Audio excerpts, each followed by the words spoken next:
Assalamualaikum warahmatullahi wabarakatuh. Selamat pagi, salam sejahtera buat kita semua. Apa kabarnya hari ini? Ya, semoga kabar kita baik semua dan diberikan kesehatan dan keselamatan. Amin ya rabbal alamin. Bismillahirrahmanirrahim. Alhamdulillahirabbil alamin. Allahumma shalli ala sayyidina Muhammad wa ala ali sayyidina Muhammad. Alhamdulillah atas berkat, rahmat, taufik dan hidayahnya kita dapat berhadir kembali, bertatap muka, bertatap layar dalam rangka perkuliahan daring yang dilaksanakan secara online melalui beberapa aplikasi aplikasi Google Classroom maupun aplikasi YouTube. Salawat dan salam kita haturkan kepada junjungan kita Nabi besar Muhammad Sallallahu Alaihi Wasallam beserta sahabat, kerabat, dan pengikut beliau hingga akhir zaman nanti. Amin ya rabbal alamin. Baiklah. Sebelum kita memulai pembelajaran pada hari ini, marilah kita berdoa agar kegiatan kita pada hari ini dapat bermanfaat, kita memperoleh ilmu yang bermanfaat, serta diberikan kesehatan, serta diberikan keselamatan oleh Allah Subhanahu wa Ta'ala. Berdoa dimulai. Berdoa selesai. Oke, rekan-rekan mahasiswa, masih ingatkah pembelajaran kemarin? Ya, betul sekali. Kemarin kita telah membahas tentang sejarah PIPS ya. Sejarah PIPS itu ada terbagi berapa? Masih ingat? Ya, betul sekali. Terbagi dua ya, yang kita bahas kemarin. Yang pertama, sejarah PIPS di dunia barat pada khususnya. Dan yang kedua itu sejarah PIPS di Indonesia. Oke, masih ingatkah sejarah PIPS di barat mulai abad keberapa? Ya, betul sekali. Kalau di barat, di dunia barat, PIPS itu diperkenalkan pada abad 19 ya, tahun 1930-an, tahun 1913. Sedangkan di Indonesia sendiri itu sejak 1945 ya. Namun tidak secara spesifik disusun PIPS sebagai salah satu mata pelajaran atau disiplin ilmu, karena saat itu memang kurikulumnya belum tersusun secara rapi. Setelah setelah pelaksanaan seminar di Tawangmangu, maka sudah ada kesepakatan penggunaan istilah PIPS ya, yang ada terintegrasi dengan Civic Education atau Civics ya. Baiklah, tanpa berpanjang lebar lagi, kita pada hari ini akan membahas tentang ruang lingkup IPS atau PIPS. Adapun tujuan pembelajaran yang akan kita pelajari pada hari ini ada dua ya. Ada dua. Yang pertama menjelaskan ruang lingkup cakupan IPS. Yang kedua menjelaskan karakteristik cakupan. Baiklah, rekan-rekan mahasiswa, masih ingatkah pembelajaran kemarin? Ya, betul sekali. Pembelajaran kemarin kita membahas tentang sejarah PIPS atau Pendidikan Ilmu Pengetahuan Sosial. Adapun yang dibahas pada pertemuan kemarin itu kita menceritakan sejarah perkembangan PIPS di dunia, khususnya dunia barat, dan menceritakan sejarah PIPS di Indonesia. Ya. Di dunia sendiri PIPS itu diperkenalkan abad 19 ya. Abad 19 itu yang mana karyanya Saxe ya, yang berjudul tentang National Herbert Society Paper ya. Nah, di situ tertulis tentang sejarah social studies ya, atau pendidikan atau ilmu sosial untuk pendidikan. Nah, seperti itu. Adapun di Indonesia sendiri PIPS diperkenalkan pada tahun 1945 ya. 1945 yang dikenal dengan istilah social studies juga, dan cakupannya di situ ada sejarah, ada geografi, ada civics, ada koperasi, ekonomi, sosiologi, dan antropologi ya. Nah, semoga rekan-rekan mahasiswa masih mengingat materi-materi yang kemarin, dan jika masih lupa silahkan diulang kembali pada materi. Jika rekan-rekan mahasiswa belum mensubscribe channel saya, maka silahkan di subscribe, diberikan like. Bagi yang suka, bagi yang tidak suka silahkan dislike ya. Dan semoga bermanfaat channel saya ini. Oke.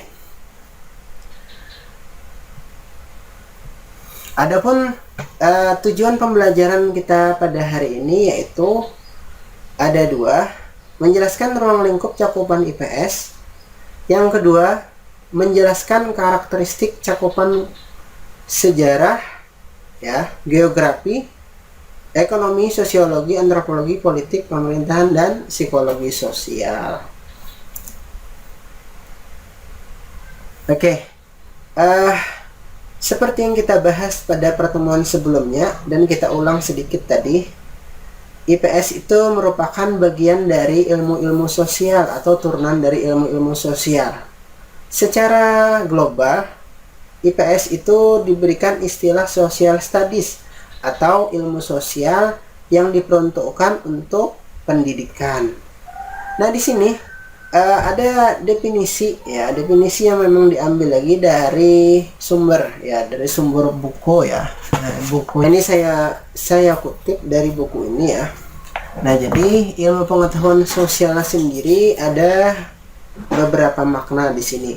Nah, di sini kalau dikutip dari Sapria tadi, ilmu sosial adalah nama mata pelajaran di tingkat sekolah dasar dan sekolah menengah.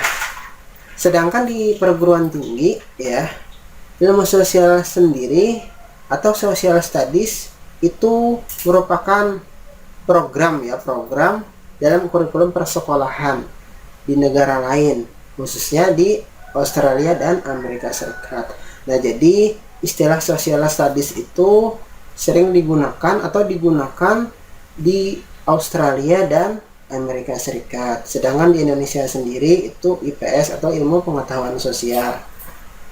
Yang mana untuk IPS itu sendiri di sekolah dasar itu dijadikan mata pelajaran yang bersifat kurikuler, sedangkan di perguruan tinggi itu merupakan salah satu program studi ya di perguruan tinggi.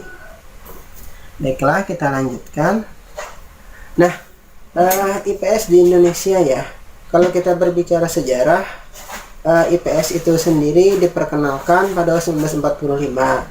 Terus kalau kita berbicara mengapa saya menuliskan di sini cuman hasil dari seminar nasional, karena setelah seminar nasional Civic Education di Tawangmangu Solo 1972 itu sudah disepakati bahwa ada istilah ilmu-ilmu sosial di situ dan disepakati dalam kurikulum. Sedangkan secara legalitas ya, yang memang betul-betul digunakan itu pada tahun 1975, IPS itu sudah dijadikan mata pelajaran yang termuat dalam kurikulum. Sebenarnya simpang siur juga ya, karena IPS sendiri merupakan integrasi atau bagian dari ilmu-ilmu sosial yang di dalamnya itu ada salah satunya tadi ada civic education. Oleh karena itu civic sendiri atau pendidikan kewarganegaraan sendiri sangat erat hubungannya dengan IPS ya. Jadi bagi mahasiswa atau rekan-rekan mahasiswa yang mempelajari kajian PKN SD 1, yaitu ada materinya tentang hubungan PKN dengan IPS. Nah, kalau secara historis memang sangat erat sekali IPS dengan civic education atau pendidikan kewarganegaraan, karena merupakan salah satu rumpun ilmu sosial dan dari rumpun tersebut menghasilkan materi-materi atau pembelajaran-pembelajaran yang tujuannya itu untuk menjadikan peserta didik sebagai warga negara yang baik, seperti itu. Oke, kita lanjutkan. Nah, di sini adapun letak atau posisi dari IPS itu sendiri ini dibahas di sekolah dasar dulu ya, menengah dan perguruan tinggi. Di sekolah dasar sendiri itu merupakan salah satu mata pelajaran ya, mata pelajaran terus ya, kita terulang-ulang ya. Memang ini sifatnya kurikuler dan jadi mata pelajaran yang wajib gitu ya. Adapun pendekatan yang digunakan itu pendekatan integrated atau terpadu. Jadi kalau kita flashback itu ya, memang sebenarnya kalau IPS itu sendiri ada yang diajarkan atau di programnya itu memang termuat secara terpadu ya, ada yang tidak. Namun di sekolah dasar sendiri terintegrasi ya, baik di saat kurikulum KTSP maupun di kurikulum 2013. Sedangkan di sekolah menengah, baik itu menengah pertama ya ataupun menengah atas atau SMP, SMA ya, atau SMU atau madrasah aliyah. Nah itu IPS itu sendiri merupakan salah satu mata pelajaran ya. Mata pelajaran ada istilahnya IPS terpadu, ada juga yang memang bagian dari program ya, atau istilahnya jurusan ya. Ada jurusan IPS, ada jurusan IPA. Jadi ada dua konteks di sini.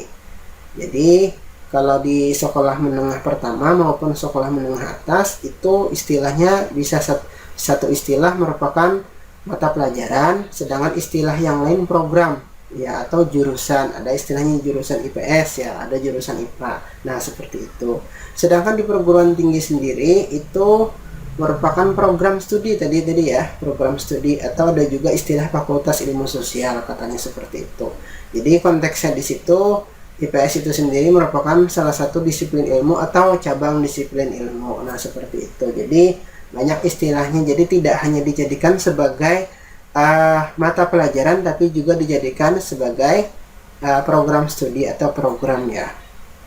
Nah sedangkan di sekolah menengah pertama ya, yang baru-baru ini IPS itu dijadikan salah satu mata pelajaran, yaitu IPS terpadu ya, secara terintegrasi juga, karena tidak secara spesifik membelajarkan tentang ada konten sejarah, geografi, dan ekonomi. Nah seperti itu. Sedangkan di sekolah menengah atas itu diajarkan sesuai dengan jurusan atau programnya tadi, yang isinya di situ ada sosiologi, antropologi gitu ya, ada sejarah ya, ada sejarah, ada geografi, dan lain-lain. Nah intinya ada dua konteks yang kita bahas di sini, ada sebagai mata pelajaran, ada sebagai program. Nah kita bahas lagi IPS itu di sekolah dasar ya. Nah IPS di sekolah dasar itu pendekatannya pendekatan terpadu atau integrated tadi. Yang pertama, cakupan dari IPS tersebut ya, ada merupakan disiplin ilmu sosial ya. Terus lagi di dalamnya itu ada juga membahas tentang humaniora, ada sains, dan isu masalah sosial. Jadi ada 4 poin yang dibahas di IPS terpadu di sekolah dasar. Kapan diajarkan? Diajarkan pada pada pembelajaran IPS di K13 atau di KTSP ya, seperti itu. Adapun dimensi yang dibahas atau dikaitkan atau disinggung pada mata pelajaran, pada muatan IPS sendiri, yaitu dimensi psikologis dan dimensi pedagogis ya. Psikologis itu kan berhubungan dengan kejiwaan atau perkembangan dan pertumbuhan peserta didik ya. Sedangkan pedagogis itu salah satu ranah ilmu ya, yang membahas tentang bagaimana cara mendidik peserta didik yang memang belum dewasa. Nah jadi bagaimana cara kita membentuk pengetahuan dan karakter serta keterampilan ya, khususnya pada muatan IPS atau mata pelajaran IPS. Kalau di KTSP sendiri, karena sangat dekat KTSP dengan K13, di KTSP sendiri itu dibelajarkan secara terpisah sebenarnya ya, jadi mata pelajaran. Sedangkan kalau di kurikulum 2013 IPS sendiri dibelajarkan secara terpadu juga ya, terpadu dengan muatan-muatan yang lain dan dikaitkan oleh tema ya, seperti itu. Jadi konteks terpadu di sini merupakan substansi dari IPS itu, bukan pembelajarannya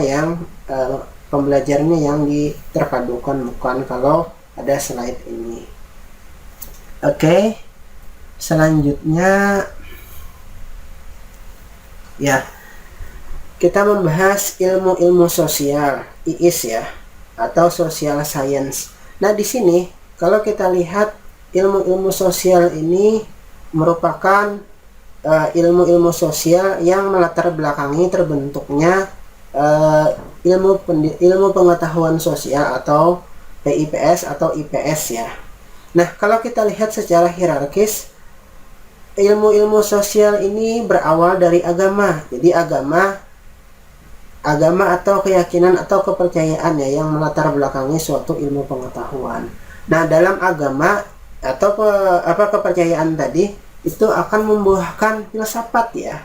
Nah, filsafat baik filsafat bersifat ontologis, epistemologis dan lain-lainnya. Nah, filsafat itu kan bagaimana seseorang menggali suatu ilmu pengetahuan ya. Jadi asal dasar dari filsafat itu adalah kemampuan berpikir atau logika dari seseorang ya, seperti itu. Jadi filsafat tersebut ya, filsafat kan merupakan akar dari berbagai ilmu pengetahuan. Dari akar ilmu pengetahuan tersebut ya, atau filsafat tersebut menghasilkan berbagai macam disiplin ilmu ya. Nah, ilmu yang pertama itu ilmu alam atau natural science ya. Yang kedua ilmu sosial. Yang ketiga humanitis atau humaniora. Nah, dari 3 disiplin ilmu tadi menghasilkan satu ya, yaitu ilmu pengetahuan sosial. Nah, jadi di sini merupakan hierarki dari terbentuknya ilmu sosial atau terbentuknya dari ilmu pengetahuan sosial. Yang awalnya yang pertama tadi agama, yang kedua filsafat itu menghasilkan pemikiran, filsafat itu merupakan akar dari segala macam ilmu ya. Habis itu dari berbagai akar ilmu tersebut menghasilkan disiplin ilmu. Ilmu yang pertama tadi ilmu alam, yang kedua ilmu humaniora, yang ketiga itu ilmu sosial. Dari 3 disiplin ilmu tersebut menghasilkan satu ya, yaitu ilmu pengetahuan sosial atau social studies, seperti itu.